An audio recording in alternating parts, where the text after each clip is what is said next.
क्या शुभ नाम हो सर आपका? नितिन। नितिन जी कहाँ के रहने वाले हैं? मैं एक चार्टेड अकाउंटेंट हूँ। मैं दिल्ली का ही रहने वाला हूँ। वैसे राजस्थान से बिलोंग करता हूँ, लेकिन काफ़ी टाइम से दिल्ली गुड़गांव में मेरी जॉब चल रही है।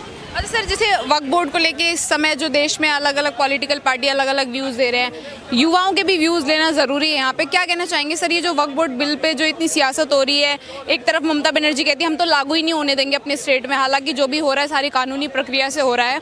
क्या आपका क्या इस पर पक्ष है कि वक्फ बोर्ड बिल को ख़त्म करना ज़्यादा इंपॉर्टेंट है या जो संशोधन हो रहा है वो सही हो रहा है? मैडम, सबसे पहली बात तो ये प्रेसिडेंट जी का इस पे असेंट मिल गया है, तो ये बिल नहीं है, अब ये एक्ट बन चुका है। ठीक है, तो मैं सबसे पहले तो ये कहना चाहूँगा, जो जितनी भी इंडिया गठबंधन की पार्टियां हैं, इन्होंने हमेशा कट्टरपंथियों का साथ दिया है, वोट बैंक की राजनीति करी है। इनका आप चाहे इतिहास उठा के देख लीजिए, ये जो संविधान की लाल कॉपियां दिखाते हैं, इमरजेंसी किसके टाइम पे लगी थी, किसने लगाई थी? इमरजेंसी लगाई थी इंदिरा गांधी ने। और जितने भी इन्होंने इनके आप कानून देखेंगे, इन्होंने हमेशा मुस्लिमों को खुश करने के लिए कानून दिया है। 1991 में आप प्लेसेस ऑफ वर्शिप एक्ट ले आए, उसमें आप कहते हो कि 1947 में जो जैसी वो रहेगा स्टैचू, उसको आप चेंज नहीं कर सकते हैं। और उसके बाद हम देख रहे हैं वक्फ बोर्ड 1500 साल पुराने मंदिरों को क्लेम कर ले रहा है। 1400 साल इस्लाम आए हुए हैं और 1500 साल पुराने मंदिरों को क्लेम कर रहा है। उसके बाद आप देखिए 1995 में इन्होंने ये वक्फ एक्ट बना दिया नया, उसके अंदर असीमित अधिकार दे दिए। फिर 2013 में फिर इन्होंने अमेंडमेंट कर दिया और 124 पता नहीं 125 दिल्ली की प्राइम लैंड जो हम देखते हैं वो इन्होंने वक्फ बोर्ड को दे दी। जब इनको लगा कि हम वोट बैंक के जब चुनाव होने वाले थे, कोड ऑफ कंडक्ट लागू होने वाला था, उससे 10-15 दिन पहले इन्होंने 124 पता नहीं 125 प्राइम लैंड वक्फ बोर्ड को देके चले गए हैं। और आज कहते हैं कि ये अमेंडमेंट जो है एकदम संविधान के खिलाफ है। कोई भी संविधान के खिलाफ नहीं है, बिल्कुल एकदम सही हुआ है। तुम 2013 के अंदर कांग्रेस ने ऐसे इसको पावर दे दिया कि सेक्शन 40 के अंदर वक्फ बाय यूज़र क्लेम डाल दिया कि आज वक्फ को लगता है सीपी का ये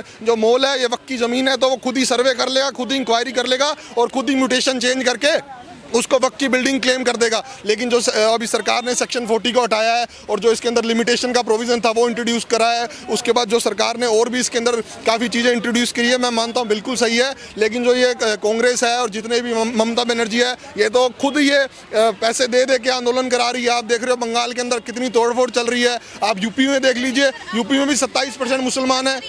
संशोधन की आपने बात करी कि मतलब कुछ चीज़ों को यहाँ पे चेंज किया जा रहा है, तो इसी पर आपत्ति जताई जा रही है कि हस्तक्षेप कर रहे हैं आप, धर्म से छेड़छाड़ हो रही है। सुप्रीम कोर्ट की और रिस्पेक्टिव कई हाई कोर्ट्स की जजमेंट है कि जो वक्फ है, वक्फ एक रिलीजियस बॉडी नहीं है, बस वक्फ एक स्टैट्यूटरी बॉडी है। वक्फ का क्या काम है? वक्फ का काम एक तो देखो, जैसे क्या होता है, एक जो कमेटी होती है इनकी, जैसे सिख की गुरुद्वारा कमेटी होती है, हिंदुओं का कुछ कमेटी होती है, वैसे ही मुस्लिमों की कमेटी होती है। उसके अंदर गैर हिंदुओं की बात नहीं हो रही है। वक्फ क्या है? वक्फ एक स्टैट्यूटरी बॉडी है। वक्फ के अंदर तो गैर हिंदू आएंगे। जब तुम गैर हिंदुओं की ज़मीनें कब्जा कर रहे हो, यहाँ अपने कर्नाटका के अंदर क्रिश्चियन की जो किसान थे उनकी 50-500 किसान परिवार की तुमने भूमि कब्जा कर ली, और अब तुम कह रहे हो कि जो दूसरे मजहब के लोग आ रहे हैं वो तो आएंगे, क्योंकि ये स्टैट्यूटरी बॉडी है, ये रिलीजियस बॉडी है ही नहीं। जब कांग्रेस ने इसको असीमित अधिकार दिए हैं तो मैं मानता हूँ कि बिल्कुल सही किया है। और अब ये सुप्रीम कोर्ट चले गए। ये कहते हैं हम संविधान मानते हैं। जब संविधान मानते हैं तो सुप्रीम कोर्ट चले गए हो ना, वहाँ उसका वेट करो सुप्रीम कोर्ट क्या जजमेंट देता है। मुस्लिम पर्सनल लॉ बोर्ड कह रहा है, जो all India Muslim personal law कह रहे हैं कि जैसे शाहीन बाग में जो प्रोटेस्ट हुआ था उसी तरीके के हम अलग अलग स्टेट। शाहीन बाग प्रोटेस्ट का एक मेन रीजन था, उस टाइम अमेरिका के अंदर जो बाइडन थे वो इसको फंडिंग करते थे। ठीक है, जॉर्ज सोरोस फंडिंग करते थे। अब अमेरिका के अंदर ट्रंप है, ट्रंप बिल्कुल फंडिंग नहीं करेगा, तो ये कैसे करेंगे? अब करके दिखाएंगे कोई शाहीन बाग, इनको पता लग जाएगा। लेकिन सर कह रहे हैं कि हालात यहाँ पे जो खुला बोला जा रहा है कि हालात खराब करेंगे, यहाँ पे जो सड़कों पर निकलेंगे मुस्लिम, सब बोलने की हिम्मत आ गई है सर। मैडम, इनको मैं आपके चैनल के माध्यम से एक बात बता देता हूँ, जो कुछ कट्टरपंथी हैं यही सड़कों पे निकलेंगे। जो पढ़े लिखे मुसलमान हैं वो मुझे लगता है इस बिल का समर्थन कर रहे हैं। आपने बहुत सारे चैनल्स पे भी देखा होगा, बहुत सारे अलग अलग मुल्ला मौलाना भी इसका समर्थन कर रहे हैं। तो मुझे लगता है ओवैसी और ये समाजवादी पार्टी और एक कांग्रेस, इनका हमेशा से इतिहास रहा है। आप उठा के देख लीजिए, कांग्रेस ने जितने कानून बनाए, जितने भी कानून बनाए हैं, सब मुस्लिमों को खुश करने के लिए बनाए हैं। ये कहते हैं हम संविधान मानते हैं। सुप्रीम कोर्ट ने शाहबानो केस में फैसला दे दिया कि भाई एक जो डिवोर्सी वूमन है उसको उसका पति वो देगा, कुछ अमाउंट देगा, तो इन्होंने सुप्रीम कोर्ट की जजमेंट चेंज कर दी है। ये कहते हैं कि हम संविधान मानते हैं। तो मैं मानता हूँ कि कांग्रेस एकदम नालायक घटिया पार्टी है जो वोट बैंक खुश करने के लिए सब कुछ करेगी। इसलिए मैं सभी जो मुसलमान भाई हैं उनसे निवेदन करूँगा कि इनकी बातों में ना आए। इनके तो बड़े बड़े बच्चे हैं, ये बाहर पढ़ रहे हैं, विदेशों में पढ़ रहे हैं, ये आपको गोली खाने के लिए छोड़ देंगे।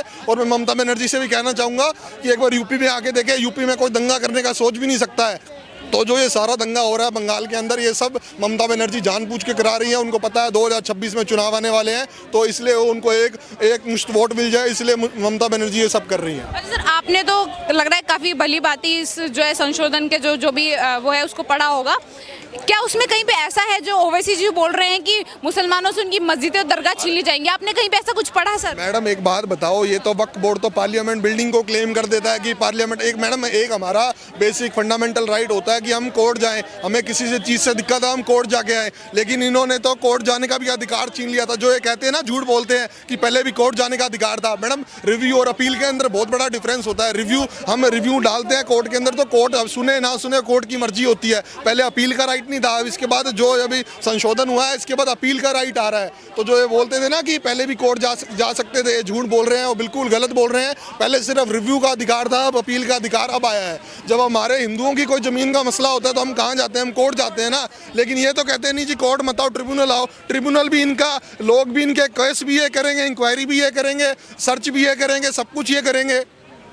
बहुत बहुत धन्यवाद। निहाल जी कहाँ के रहने वाले सर? मैं उड़ीसा उड़ीसा से। जी। अच्छा सर, आपने जो ये वक्फ बोर्ड वाला जो ये मामला चल रहा है पूरे देश भर में, जो कह रहे हैं कि बिल को मतलब जो है कानून को हम नहीं मानेंगे, ममता बनर्जी भी बोल रही हैं कि अपने स्टेट में लागू नहीं होने देंगे, बड़ी सियासत हो रही है इस पर। देखो, सबसे पहले तो मैं गवर्नमेंट को सबसे बहुत ज़्यादा बधाई दे रहा हूँ, क्योंकि आज 70 साल के बाद इतने सरकार आई, इतनी सरकार गई, आज पहली बार ऐसा कोई निर्णय लिया गया है भारत सरकार के जरिए, जो माननीय यशस्वी प्रधानमंत्री नरेंद्र मोदी जी के जरिए, जो कोई हिम्मत नहीं कर सकता था।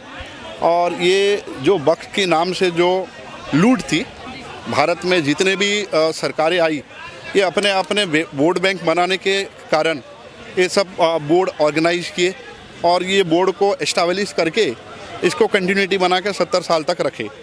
और लोगों को वोट बैंक बनाने के चक्कर में इन्होंने गुमराह किए, और जितने भी देश के मुस्लिम्स हैं, जो माइनॉरिटी है, उन लोगों को बहला फुसला के उनको ये खाली झांसा दिया गया कि आपका विकास होगा, आपका डेवलपमेंट होगा करके इन्होंने इनको नाम पे, मुस्लिम्स के नाम पे सारे कब्जा कर करके रखे।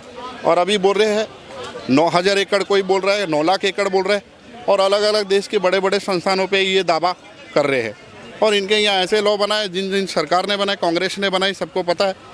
तो उन्होंने बोले कि अगर भारत में इन लोगों की जो भी, जिन्होंने भी किसी भी जगह पे अगर डिमांड कर दी कि ये हमारे वक्त की अंतर्गत में आता है, तो कोई ट्रिब्यूनल नहीं हो सकता है, कोई कहीं भी कोर्ट में, सुप्रीम कोर्ट में कहीं भी चैलेंज नहीं कर सकते।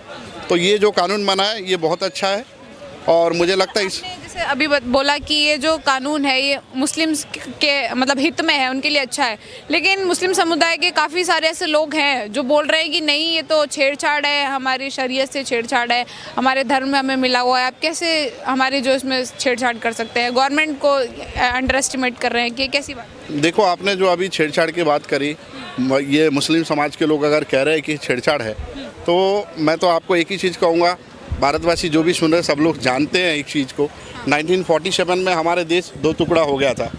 तो ये जो माइनॉरिटी आज हमारे देश में कहला रहे, भारत में कहला रहे मुसलमान, उनको ऑलरेडी चॉइस दिया गया था और सारे मुसलमान को जाने के लिए देश से कहा गया था। लेकिन ठीक है, उन्होंने रह भी गए हमारे साथ, साथ में साथ कंधे में कंधे मिला के चलेंगे बोले, बट ऐसा परिणाम तो हुआ नहीं। और आज जो पॉलिटिशियंस लोग अपने खुद के इंटरेस्ट के लिए, तो ये जनता को इस तरह से बहकाने के लिए ये आगे कर दे रहे हैं कि इसमें आप लोगों को भला कुछ नहीं होगा करके। अगर ऐसी बात थी तो उन्होंने कौन सा हॉस्पिटल बनाया, कौन सा कॉलेज, यूनिवर्सिटी क्या बनाया? आज तक कोई ना उन लोगों को, मुसलमान को कुछ बना के दिए नहीं है। जब इन्होंने अपने जितने भी कब्जा करके बैठे हैं, इनके खुद के विलाज है, बंगलोज है, कोठीज़ है, फार्म हाउसेस है, और वो तमाम मिस यूज करने के लिए उसको बेच दिए हैं, कौड़ी के भाव में बेचे हैं। तो उनके घर पे धावा बोलने वाला है। उनके जो वक्फ के नाम पे लूट हुई है, उस लूट पे अभी सरकार अभी उसको फाइंड आउट करेगी। तो इसके कारण वो बौखलाए हुए हैं जितने भी मुस्लिम्स लीडर है।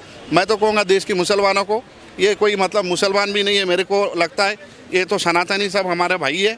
और आपने जो ये बोला मुस्लिम लीडर्स की, ओवैसी जी भी बहुत बड़े मुस्लिम लीडर खुद को मानते हैं। उनका ऐसा कहना है कि अगर ये बिल आता है तो मस्जिदें छीन ली जाएंगी, दरगाह छीन लिए जाएंगे। आपने अगर बिल को ध्यान से पढ़ा हो, वहाँ पे कहीं ऐसा मेंशन हुआ है कि मस्जिदें जो भी हैं जो सारी छीन ली जाएंगी, उनको तोड़ दिया जाएगा?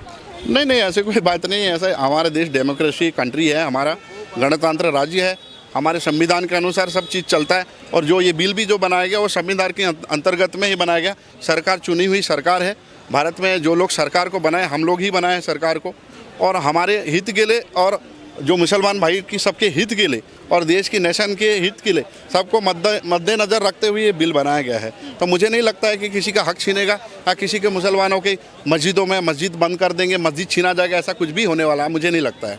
नहीं सर, मोदी गवर्नमेंट को टारगेट कर रहे हैं कि फैसले लेने में असक्षम है, कभी किसान आंदोलन ले आते हैं वो इन्हें वापस करना पड़ता है, वक्फ बोर्ड लेकर के आ रहे हैं, लोग सड़कों पर उतरेंगे, धरना होगा, प्रदर्शन होगा, तो फैसले लेने में कमज़ोर बता रहे हैं यहाँ पे मोदी जी। मैं आपको एक ही चीज़ कह रहा हूँ, बहुत दिल से कहूँगा कि जिन लोगों को ऐसा लगता है उनके लिए पाकिस्तान हमने रखे हैं खुला, और अभी उनको जाने का व्यवस्था भी हम लोग कर देंगे। अगर वो जाना चाहते हैं, अगर ये कानून पे भरोसा नहीं है तो वो जा सकते हैं पाकिस्तान, और इस देश में रहने के लिए ऐसे लोगों के, कायर लोगों के लिए, और हमारे इधर खाएंगे और इधर हमारे नाम बदनाम करेंगे और ये सब इकट्ठा करके नारेबाजी करके ये सब हंगामा करेंगे, ये लोगों को भारत सरकार, माननीय होम मिनिस्टर, ये किसी को छोड़ने वाले है नहीं, और इनके तेवर इनको सबको पता है।